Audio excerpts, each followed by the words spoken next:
मला भरपूर रिक्वेस्ट होत्या की खानदेशची सुप्रसिद्ध अशी कळण्याची पुरी दाखवा. खानदेशात सध्या भरीत पार्ट्यांना जोर आला आहे आणि त्यामध्ये वांग्याच्या भरतासोबत कळण्याची पुरी आवर्जून बनवली जाते. आज आपण चविष्ट आणि खमंग अशी टम्म फुगलेली आणि करकरीत अशी कळण्याची पुरी आणि साधी पुरी कशी बनवायची ते बघणार आहोत.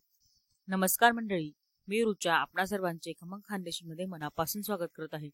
चला तर मग सुरुवात करूया आजच्या आपल्या रेसिपीला. सर्वप्रथम आता आपण कळण्याची पुरी कशी बनवायची ते बघणार आहोत. कळण्याची पुरीसाठी आपल्याला लागणार आहे ते म्हणजे कळण्याचे पीठ. त्याचे आता आपण प्रमाण बघून घेणार आहोत. सर्वप्रथम बघा, या ठिकाणी मी घेतले आहे 500 ग्राम ज्वारी, म्हणजेच अर्धा किलो ज्वारी. ही आपली रोजची वापराची ज्वारी आहे. त्यानंतर घेतलं आहे 1 पाव काळे उडीद. आपल्याकडे जर काळे उडीद नसतील त्या ठिकाणी काळ्या उडदाची सालीची डाळ देखील मिळते, ती आपल्याला वापरली तरी चालू शकेल. त्यानंतर बघा, या ठिकाणी घेतले आहे मी 10 ग्राम मेथ्या घेतलेल्या आहेत, म्हणजेच एक रोजचा पोहे खायचा जो चमचा असतो त्या ह्या मेथ्या आहेत. मेथ्यांमुळे आपल्या पुऱ्या किंवा भाकरी खूप छान अशा हलक्या होतात आणि अधिक पौष्टिक होतात. त्यामुळे या ठिकाणी आपण मेथ्यांचा वापर केलेला आहे. त्यानंतर मी घेतला आहे 1 पाव गहू. गहू आपल्या पुरीला छान असा वाक यावा किंवा त्या पुरीला व्यवस्थित लाटता यावं, तिला तडा जाऊ नयेत, छान अशी मस्त गोल गरगरीत अशी पुरी लाटता यावी.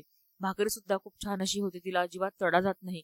त्यामुळे या ठिकाणी आपण 1 पाव गहू घेतला आहे. प्रमाण जर आपण पाहिलं तर 500 ग्राम ज्वारी, 1 पाव काळे उडीद, 10 ग्राम मेथ्या आणि 1 पाव गहू या प्रमाणात आपण आता हे पीठ गिरणीतून जाऊन व्यवस्थित दळून आणायचं आहे.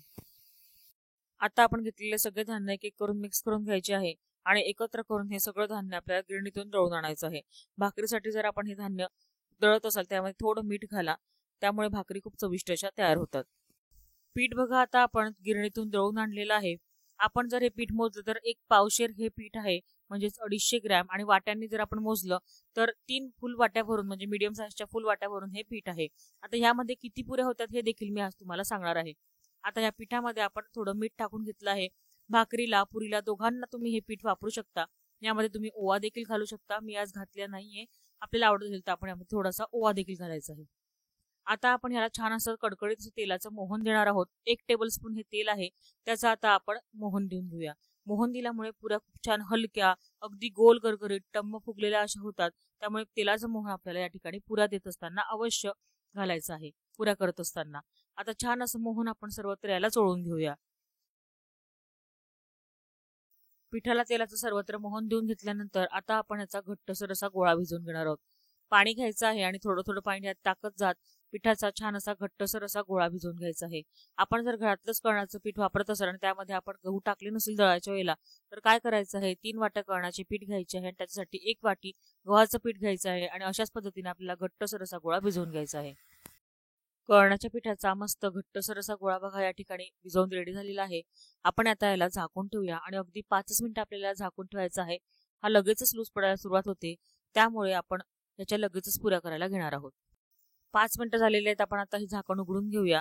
थोडा तेलाचा हात आपल्याला याला लावायचा आहे आणि याला छान असं मळून घ्यायचं आहे, म्हणजे पुऱ्या खूप छान अशा तयार होतात, अगदी मस्त अशा.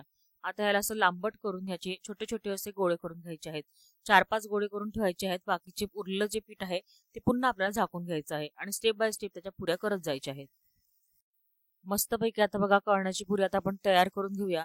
थोडं तेल लावून घ्यायचं आहे, म्हणजे पुरी खाली चिकटत नाही आणि तिला अशी छान अशी मध्यम अशी लाटून घ्यायची आहे. अगदी बारीकही नाही आणि अगदी जाडही नाही, अशी मध्यम अशी आपल्याला ही पुरी लाटून घ्यायची आहे, अगदी एकसारखी अशी. हे बघा, आपण बघू शकता अगदी मध्यम अशी पुरी या ठिकाणी लाटून आपली रेडी झालेली आहे. पुरी आता आपण तेलामध्ये सोडून घेऊया.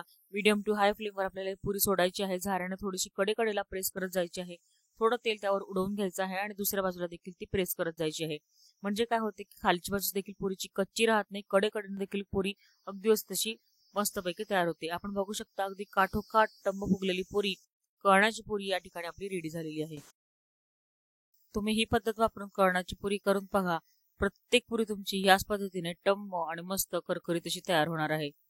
बघा, मस्त अगदी. आपली पुढची रेसिपी आहे ती म्हणजे साधे पुरीची.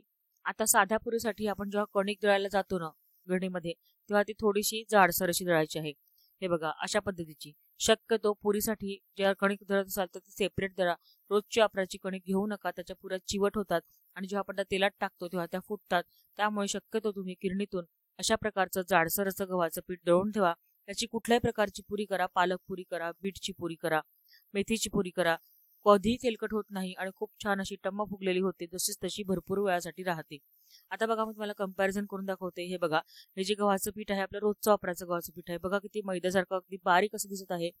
आणि आपण जे दळलेलं आहे पुरीचं पीठ ते बघा तुम्ही थोडंसं चरचरीत असं आहे. असंच पीठ आपल्याला साध्या पुरीसाठी हवं आहे. पुरीसाठी जी आता घट्टसर अशी कणिक आपण या ठिकाणी मळून घेऊया. बघा मी या 3 वाट्या भरून या ठिकाणी हे पीठ घेतलं आहे. वजनी म्हणाल तर 250 ग्रॅम म्हणजेच 1 पाव हे पीठ आहे. यामध्ये किती पुऱ्या होणार हे तुम्हाला मी पुढे सांगणारच आहे. त्यामध्ये आता बघा या ठिकाणी आपण फक्त मीठ घालून घेतलेलं आहे, कारण ही थोडी जाडसर दळलेली कणिक आहे. याला कुठल्याही प्रकारचं मोहन, साखर काहीही घालण्याची आवश्यकता नाही. मस्त गोल गरगरीत आणि करकरीत अशा पुऱ्या आपल्या याच्याने तयार होतात. मीठ टाकून घेतलं आहे. आता आपण हे छान असं घट्टसर असं भिजवून घेणार आहोत. पाण्याचं थोडं थोडं पाणी टाकायचं आहे आणि घट्टसरचा गोळा त्याचा भिजवून घ्यायचा आहे. आता आपल्याकडे जर जाडसर पीठ नसेल आणि ऐन वेळेला आपल्याला पुऱ्या करायच्या असतील तर काय करायचे? त्यावेळेला काय करायचं, आपल्या घरातलीच पीठ घ्यायची. 3 वाट्या पिठांसाठी आपल्याला अर्धी वाटी बारीक रवा घालायचा आहे. बारीक रवा नसेल तर जाड रवा मिक्सरमधून फिरवून मग तो त्या ठिकाणी घालायचा आहे. जर रवा सुद्धा नसेल तर आपल्याला काय करायचं आहे, ज्वारीचे पीठ घ्यायचे आहे. अर्धी वाटी तुम्ही ज्वारीचे पीठ घालायचं आहे 3 वाट्या कणकेसाठी. किंवा अगदी तेही नसेल तर काय करायचं आहे, आयते पीठ जे मिळते ना आशीर्वाद किंवा कुठल्या कंपनीचं, ते थोडं चरचरीत असं असतं. त्याच्या पुऱ्या देखील खूप छान अशा होतात. पुरीसाठी लागणारा पिठाचा घट्टसर असा गोळा या ठिकाणी बघा भिजवून रेडी झालेला आहे. घट्टच पीठ भिजवायचं आहे. लूज जर भिजवलं तर त्याच्या पुऱ्या ज्या आहेत त्या चिवट होतात. त्यामुळे घट्टच आपल्याला पीठ भिजवायचं आहे. त्याच्या पुऱ्या खूप छान अशा तयार होतात. आता आपण हा जो गोळा भिजवलेला आहे हा 15 मिनिटं छान असा झाकून ठेवणार आहोत. 15 मिनिटं झाले आहेत. आपण आता झाकण काढून घेऊया आणि हा जो पिठाचा गोळा आहे हा थोडासा आपण तेल लावून पुन्हा एकदा मळून घेऊया. हे बघा या पद्धतीने पोळपाटावर घ्यायचा आहे आणि थोडा पुन्हा एकदा चुरून घ्यायचा आहे. असे केल्यामुळे काय होते, पुऱ्या एकदम छान अशा तयार होतात आणि थंड झाल्यानंतर देखील ते इतक्या छान मऊसूत अशा लागतात ना की अगदी मस्त कडक अजिबात होत नाही. हे बघा या पद्धतीने बघा, या पद्धतीने बाहेरची बाजू आतमध्ये करत या पद्धतीने पुऱ्यांचं पीठ चुरून घ्यायचं असतं. आमच्याकडे याला चुरणे म्हणतात. या पद्धतीने पुरीचं पीठ चुरल्यामुळे पुऱ्या खूप छान अशा तयार होतात, अगदी अलवार अशा. पिठाचा गोळा छान असा मळून झाल्यानंतर थोडा लांबट करून घ्यायचा आहे आणि त्यातून 4 ते 5 गोळे असे छोटे छोटे असे काढून घ्यायचे आहेत. ज्या आकाराची आपल्याला पुरी हवी आहे त्या आकारात आपल्याला हे गोळे तयार करून घ्यायचे आहे. 4 ते 5 गोळे करायचे आहे. त्याच्या लगेचच पुऱ्या करायच्या आहे आणि पुन्हा जो उरलेला गोळा आहे, मोठा गोळा आपला, तो झाकून ठेवायचा आहे. अशा पद्धतीने स्टेप बाय स्टेप आपल्याला पुऱ्या करत जायच्या आहे, म्हणजे त्या कोरड्या पडत नाहीत आणि खूप छान अशा प्रत्येक पुरी आपली फुगली जाते. नेक्स्ट स्टेप म्हणजे आता आपण पुरीला लाटायला घेऊया. बघा त्यासाठी थोडेसे तेल घेतले आहे मी वाटीमध्ये. थोडेसे अगदी मामूली असे डिप करायचे आहे तेलामध्ये आणि मस्त अशी मध्यम जाड अशी आपल्याला ही पुरी लाटून घ्यायची आहे. अगदी बारीकही नाही आणि अगदी जाडसरही नाही, अशी मध्यम आकाराची मस्त गोल गरगरीत अशी ही पुरी आपल्याला लाटून घ्यायची आहे. त्या ठिकाणी पिठाचा अजिबात वापर करू नका, तर तेल फार खराब होते आणि पुरी सुद्धा फारशी अशी चांगली होत नाही. हे बघा मस्त अशी पुरी आता आपण तेलामध्ये सोडून घेऊया. कडकडीत तेलामध्ये हाय फ्लेमवर आपल्याला पुरी सोडून घ्यायची आहे. लगेचच फुगून अशी वर येते. हे बघा थोडी झाराने प्रेस करायची आहे खालच्या बाजूने देखील, म्हणजे काय होतं, कडा देखील या पुरीच्या कच्च्या राहत नाही. मस्त टम्मा फुगलेली गोल गरगरीत आणि करकरीत अशी पुरी बघा या ठिकाणी रेडी झालेली आहे. अगदी कमी तेलकट दिसत आहे आणि वरची आपली पुरीची बाजू देखील बघा किती छान अशी क्रिस्पी अशी दिसत आहे.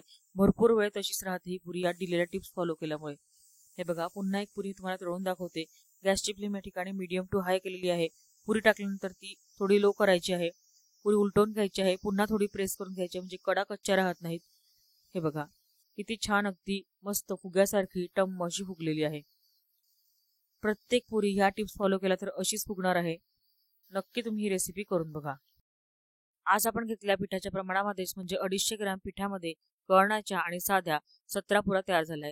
या अंदाजाने आपण भरीत पार्टीसाठी पिठाचे प्रमाण घेऊ शकता. मस्त गरमागरम असा खानदेशी बेत आपण आज आखला आहे. गरमागरम असं स्वादिष्ट वांग्याचं भरीत, त्यासोबत टम्म फुगलेल्या अगदी फुगासारख्या फुगलेल्या गोल गरगरीत अशा कळण्याच्या आणि साध्या पुऱ्या बघू शकता किती छान अशा दिसत आहेत. प्रत्येक पुरी या पद्धतीने फुगणार आहे. मी दिलेल्या टिप्स फॉलो करून ह्या पद्धतीने पुऱ्या करून बघा. तुम्हाला देखील ही रेसिपी नक्की आवडेल. डब्यामध्ये देण्यासाठी सुद्धा उत्तम आहेत. अजिबात कडक पडत नाही किंवा अगदी चिवट देखील होत नाही. हे बघा अगदी सगळ्या बाजूंनी व्यवस्थित झालेले आहेत. रंग देखील बघा पुऱ्यांना किती सुरेख असा आलेला आहे. मी तुम्हाला आता एक पुरी यातली तोडून दाखवते. हे बघा आपण पुरी तोडून बघितली तर ती अगदी छान अशी झालेली आहे. अगदी अलवार अशी मस्त नरम अशी. कुठेही पुरी चिवट नाहीये किंवा कुठेही पुरी कडक नाही आहे. हे बघा कळण्याची पुरी देखील तुम्हाला तोडून दाखवते. मस्त अशी झालेली आहे. अगदी अलवार अशी. अगदी लहानांपासून तर मोठ्यांपर्यंत सगळ्यांना ह्या पुऱ्या नक्की आवडतील. तुम्ही ह्या पद्धतीने ह्या पुऱ्या नक्की तयार करून बघा. दिलेल्या टिप्स देखील फॉलो करून बघा. तुम्हाला आजची माझी रेसिपी आणि दिलेल्या टिप्स कशा वाटल्या हे मला कमेंट करून नक्की कळवा. रेसिपी आवडल्यास रेसिपीला लाईक आणि शेअर करायला मात्र विसरू नका. तसेच अस्सल खानदेशी आणि निरनिराळ्या विविध रेसिपीसाठी माझे चॅनल खमंग खानदेशी नक्की सबस्क्राईब करा. बाजूची घंटी सुद्धा दाबा आणि ऑप्शन सिलेक्ट करा, म्हणजे माझ्या सर्व रेसिपीज तुमच्याकडे सर्वप्रथम पोहोचतील. अशा छान छान आणि मस्त मस्त रेसिपी घेऊन पुन्हा भेटूया खमंग खानदेशीच्या पुढील भागामध्ये. धन्यवाद.